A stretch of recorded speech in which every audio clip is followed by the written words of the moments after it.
बहू, तुम्हारा अपना बच्चा होता क्या तब भी तुम यही करती क्या? अमित, देखो ना कितना अच्छा मौसम है, चलो ना हम भुट्टा खाने चलते हैं। रजनी ने छोटे बच्चे की तरह मचलते हुए ऑफिस से घर आए अपने पति से कहा, तो अपनी नई नवेली दुल्हन की मासूमियत भरी मनुहार को वो भी मना नहीं कर पाया और दोनों अपनी गाड़ी से निकल पड़े मानसून का मजा लेते हुए भुट्टा खाने। चौराहे पर पहुंच अमित ने साइड में गाड़ी पार्क की और एक साथ ठेले वाले को 2 भुट्टा भूनने का ऑर्डर देकर वो दोनों हल्की हल्की गिर रही बूंदों का मजा लेने लगे। तभी रजनी को आभास हुआ जैसे किसी छोटे से बच्चे की रोने की आवाज आ रही है, तो उसने अमित को भी कान लगाकर सुनने को कहा, पर अमित को तो सिर्फ गर्म आंच पर रखे भुट्टों के भुनने की फटफट ही सुनाई दे रही थी। तो उसने बच्चे की आवाज को उसका वहम मान इग्नोर कर दिया और सारा ध्यान पत्ते में लिपटे नींबू और काला नमक लगे गर्मा गर्म भुट्टे को खाने में लगा लिया और रजनी को भी उसकी सौंधी खुशबू में खोकर खाने को कहा। रजनी भी अमित की बात मानकर अपना पसंदीदा भुट्टा खाने में लगी, पर एक बार फिर वो किसी छोटे बच्चे की रोती आवाज सुनकर वो ठिठक गई। इस बार शायद अमित को भी आवाज सुनाई दी थी, तो वो भी अपना भुट्टा छोड़ सड़क के दूसरी ओर लगी झाड़ियों में आ रही आवाज की तरफ बढ़ गया। वहां देखा तो एक ब्लैक पॉलिथीन में बंधा बच्चा अपनी पूरी जान लगा हाथ पैर मारकर उस बंधन से मुक्त होने की नाकाम कोशिश कर रहा था। ये देखते ही रजनी का कलेजा मुंह को आ गया। उसने आव देखा न ताव और हाथ में लिया भुट्टा एक तरफ फेंक लपक कर उस पॉलिथीन को फाड़कर बच्चे को बाहर निकाला और बोली, ओह, न जाने कौन इतना निर्दयी होगा जो इस नन्ही सी जान को यहाँ फेंक गया। कहते हैं कि लोग लड़कियों को फेंक जाते हैं, पर देखो ये तो लड़का है। ये सुनते ही सब चौंक गए और बोले, घोर कलयुग है भाई, जरूर कोई अपना पाप छुपाने को इसे यहाँ फेंक गया होगा। वहाँ जितने मुंह थे उतनी बातें थी, पर वहाँ कोई उस नन्ही जान के बारे में नहीं सोच रहा था।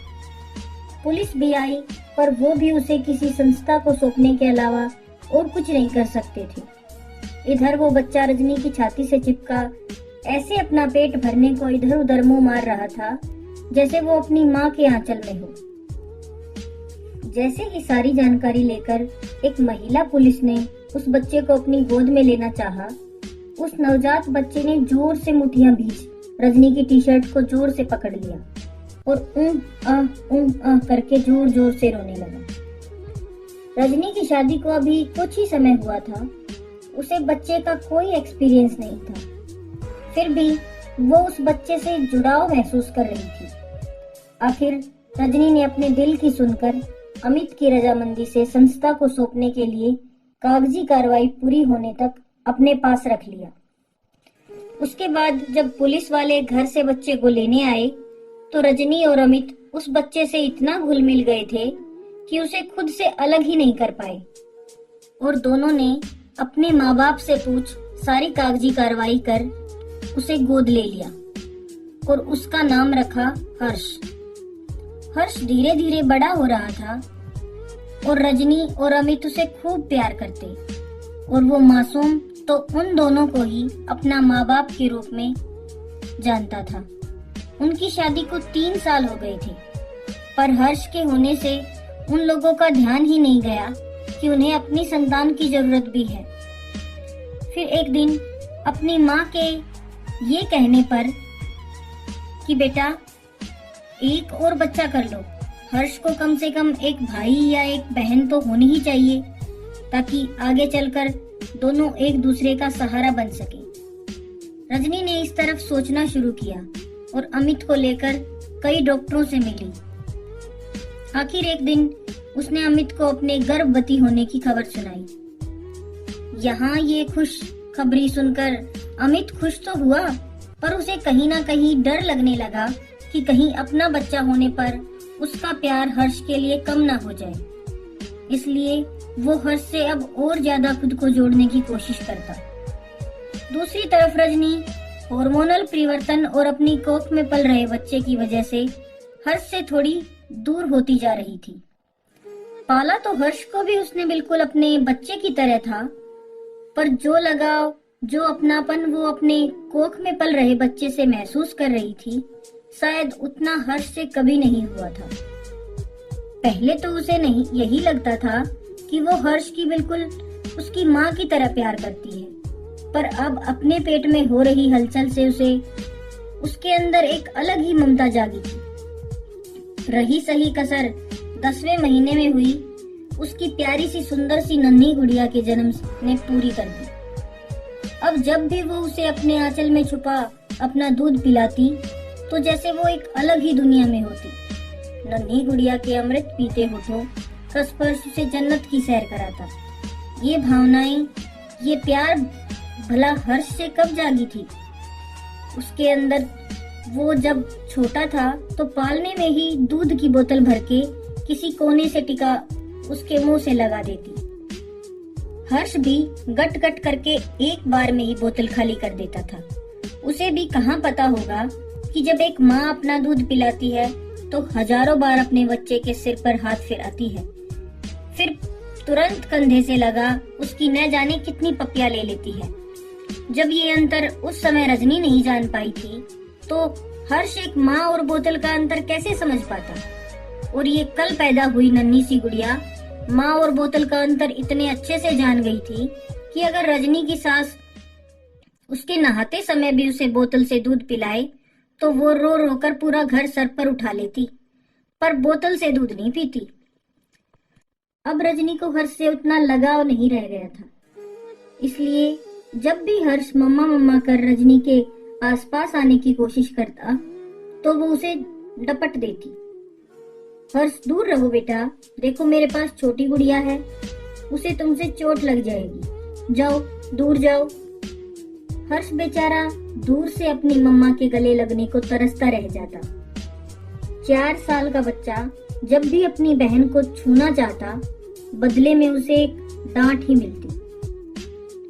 कितनी बार कहा है हर्ष कि छोटे बेबी को मत छुआ करो, जाओ मेरे कमरे से बाहर निकलो, जाओ दादी के पास जाओ।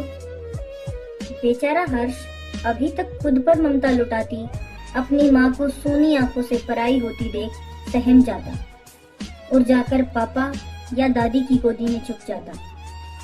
फिर थोड़ी देर में सब भूल वापस रजनी के आसपास आने को मंडराने लगता। ऐसे ही एक दिन गुड़िया सो रही थी तो रजनी आराम से नहाने चली गई। अमित ऑफिस गया था और बच्चे की डिलीवरी के समय आई उसकी सासू माँ रसोई में बिजी थी। हर्ष स्कूल से आ चुका था तो वो तो पहुंच गया अकेले में अपनी बहन से लाड लड़ाने। तभी रजनी बाथरूम से बाहर निकली।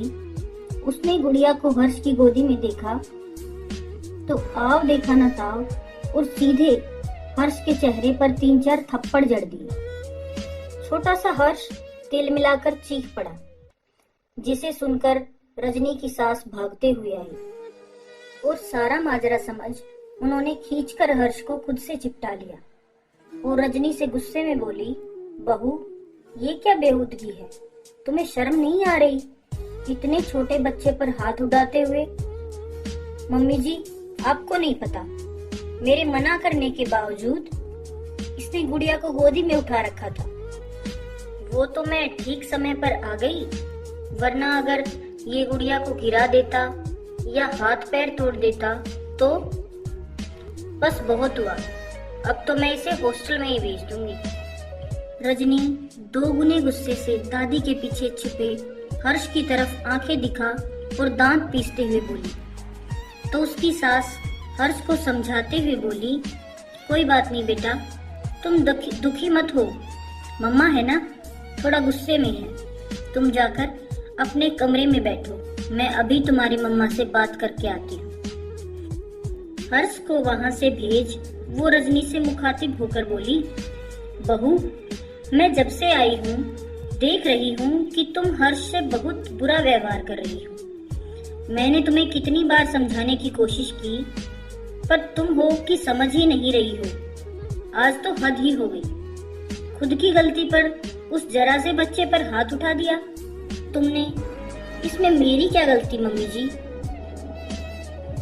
गलती तुम्हारी ये है कि तुम जब नहाने जा रही थी तो मुझे बताकर क्यों नहीं गई? तुम मुझे बताती तो मैं गुड़िया के पास बैठ जाती। चलो नहीं बताया तो कमरे का दरवाजा बंद कर लेती। वैसे एक बात तो बताओ, तुम्हें सच में गुड़िया के गिरने की चिंता थी या तुम अपनी बेटी को हर्ष से दूर ही रखना चाहती हो? क्या हर्ष तुम्हारा सगा बेटा होता तब भी तुम उसे गुड़िया के आसपास आने से रोकती? नहीं, मैं बताती हूँ, तब तुम खुद ही हर्ष की गोदी में गुड़िया को लेटाती, उसे समझाती कि ये तुम्हारी बहन है, इसे तुम्हें प्यार करना है, इसकी परवाह करनी है, क्योंकि तब दोनों में प्यार बनाए रखना तुम्हारी जिम्मेदारी होती। अभी तो तुम्हें लग रहा है कि सिर्फ गुड़िया तुम्हारी संतान है, क्योंकि जो भावनात्मक अनुभव तुम्हें गुड़िया को सीने से लगाने से मिला वो तुम्हें हर्ष से नहीं मिला ना? नहीं मम्मी जी, ऐसी बात नहीं है। मैं तो खुद ही हर्ष को अपने घर लेकर आई थी। इतने सालों से मैंने ही तो ख्याल रखा है उसका, वो मेरे बेटे जैसा ही तो है। रजनी ने अपनी सफाई में कहा तो उसकी सास उसकी बात पर व्यंग से हंसते हुए बोली, बेटे जैसा, यही तो मैं तुम्हें समझाने की कोशिश कर रही हूँ कि तुम उसे बेटे जैसा मानती हो, बेटा नहीं। पर मत भूलो कि वो तुम्हें सिर्फ अपनी माँ मानता है, माँ जैसा नहीं। मैंने तुम्हें उसे गोद लेने से पहले ही समझाया था कि गोद लिए बच्चे और अपने बच्चे को पालने में फर्क मत करना। तभी तुम बच्चे को गोद लो, वरना मत लो। पर तब तो तुम्हारे अंदर बहुत ममता जागी थी। तुम्हें याद है जब वो पुलिस वाले बच्चे को लेने आए थे और मैंने उन्हें बच्चा दे दिया था, तो तुमने कैसे रो रो कर पूरा घर सर पर उठा लिया था। और आज वही बच्चा तुम्हें सर का बोझ लगने लगा, जिसे तुम उतार कर किसी हॉस्टल में डालना चाहती हो।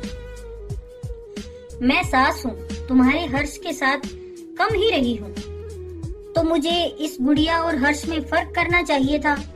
पर मुझे तो उस बच्चे में ही अपना पोता दिखता है। एक बार को अमित ऐसा व्यवहार करता तो मैं समझ भी सकती थी, क्योंकि मर्दों को तो सिर्फ अपना बच्चा प्यारा होता है, और उसने अपने काम की वजह से हर्ष के साथ तुमसे कम ही समय बिताया है। पर तुमने तो उसे पाला है, तुम कैसे उससे भेद रख सकती हो? एक माँ का दिल इतना संग दिल कैसे हो गया? मेरी वो बहू कहाँ गई जिसने उस अजनबी सी नन्ही जान को अपनी जान बना लिया था? ये कहते कहते रजनी की सासू माँ रो पड़ी, फिर अपनी आंखों से खुद ही आंसू पोंछते हुए बोली, कोई बात नहीं, तुम्हें गुड़िया से प्यार है, तुम उसे पालो। हर्ष मेरा पोता है, उसे मैं अपने साथ ले जाऊंगी, मैं रखूंगी उसे अपने पास। पर एक अनाथ की तरह किसी हॉस्टल में तो नहीं, उसे नहीं जाने दूंगी, और ना ही उसे तुम्हारे पास छोड़कर तुम्हारी नफरत में पलने दूंगी। कहते हुए वो वापस मुड़ हर्ष के पास जाने लगी। तभी रजनी ने उनके पैर पकड़ दिए और बोली, माफ कर दो मम्मी जी, मुझे पता नहीं क्यों और कैसे मेरे अंदर ये भेदभाव जाग गया, पर आज जब आपने मुझे वो पुराने दिन याद दिलाए तो समझ आया कि हर्ष कोई गैर नहीं, मेरी अपनी संतान है। उसे गोद में लेकर मेरे अंदर जो ममता का स्रोत फूटा था, उसे शब्दों में बयां करना मुश्किल है। बिल्कुल उस तरह जैसे गुड़िया को दूध पिलाने की भावना व्यक्त करना मुश्किल है। आप उसे मुझसे दूर मत करना, मैं उसके बिना नहीं रह पाऊंगी। प्लीज मम्मी जी, मुझे माफ कर दो, अब मैं कभी ऐसा नहीं करूंगी। तभी दोनों सास बहू की आवाजें सुनकर दरवाजे से अंदर आते हर्ष की आवाज सुनाई दी, जो दादी के पैर पकड़े रजनी से लिपटते हुए बोला, दादी प्लीज, आप मेरी मम्मा को मत डांटो, मेरी मम्मा ने कुछ नहीं किया, प्लीज दादी। और नन्हे नन्हे हाथों से रजनी के आंसू पोंछ दिए। उसका प्यार और परवाह देखकर रजनी ने उसे खुद से कसकर चिपटा लिया और एक सांस में उसकी हजारों पप्पियां ले डाली। तभी बेड पर लेटी गुड़िया भी कुनमुनाने लगी तो रजनी हर्ष का हाथ पकड़ ये कहते हुए कि चलो बेटा, तुम्हें गुड़िया को गोदी में लेना है ना, मैं देती हूँ तुम्हें गुड़िया को गोदी में, वो तुम्हारी बहन है, उसे खूब प्यार करना। बेड पर ले गई और कमरे के दरवाजे से अमित और उसकी माँ दोनों भरी आंखों से बहन भाई पर एक माँ को ममता लुटाते देख रहे थे। सखियों, कभी कभी अपना बच्चा होते ही हम गोद लिए बच्चे को बेगाना बना देते हैं, भूल जाते हैं कि हमारे अंदर ममता जगाने वाला वही बच्चा होता है। इसलिए जब भी किसी बच्चे को गोद लें, पूरे मन से लें, वरना वो जहाँ पल रहा है उसे वहीं पलने दे, क्योंकि मुझे नहीं लगता कि एक बच्चे के अंदर अपनापन जगा उसे पराया करने से बड़ा पाप इस दुनिया में कोई और होगा। आपको हमारी ये कहानी कैसी लगी? इस कहानी से आपको क्या सीख मिली? हमें कमेंट कर जरूर बताएं। अगर आपको ये कहानी पसंद आई है तो वीडियो को लाइक करें और चैनल को सब्सक्राइब